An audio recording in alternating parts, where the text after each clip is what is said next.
we've not been prepared to face up to just how much of an economic mess we're genuinely in.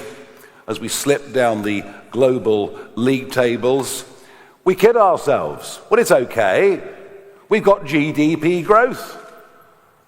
But there wouldn't have been any GDP growth over the course of the last few years if it wasn't for mass migration on a scale hitherto never even contemplated, and of course, excess government borrowing. That is all that has kept GDP figures up. And indeed, I think we can argue very strongly that on an individual basis, mass migration has made the average Briton poorer. You take a year like 2024, a record level of people coming into the country, and GDP per capita falling. And of course, the productivity problem, well, there's nothing new there. We've been suffering from poor productivity going back for the best part of 20 years. We convinced ourselves that by importing masses of cheap, unskilled foreign labor, that somehow that would be good for our economy. Well, it was good for the wage bills of big companies in the short term, but catastrophic when it came to training and education for our own workforce. And when it comes to the public sector, who still seem to be hooked on the idea that working from home somehow is good for productivity, well, we see the disastrous results, and this is something that Danny Kruger, on our behalf, has started work on already. But the one subject we really don't discuss, at least the Conservative and Labour parties don't discuss, is the level of national debt.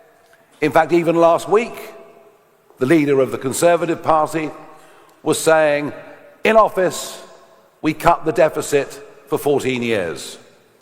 Well, cutting the deficit is a very different thing to cutting debt when you're still running borrowing in certainly at peacetime levels, unlike anything ever seen before.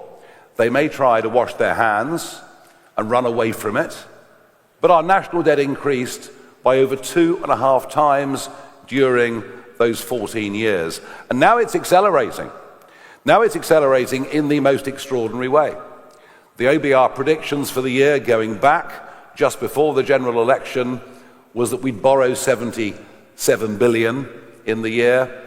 That estimate is now 130 billion and rising with each and every month.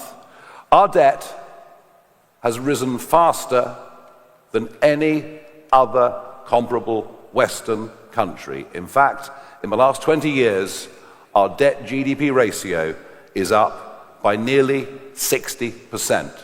We are doing worse on debt than any of our competitors, and that includes Eurozone countries who are in other deep, deep trouble. Our debt repayments are over 100 billion a year, beneficiary in almost every single sector. Solar and as much wind as you want. But frankly, the grid that we have, without spending 2 to 3 trillion pounds updating it, cannot cope with that intermittent energy, which is why we now pay wind turbines to turn off when there is too much wind.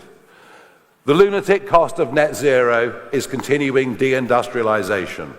3 or 4 more years of this, there'll be very little manufacturing left in Britain at all, believe me. And when you think about it, it's really quite mad, isn't it? Because we're not just seeing the closure of our refineries and everybody else, who, for many cases, energy contributes 40% of their overall bill.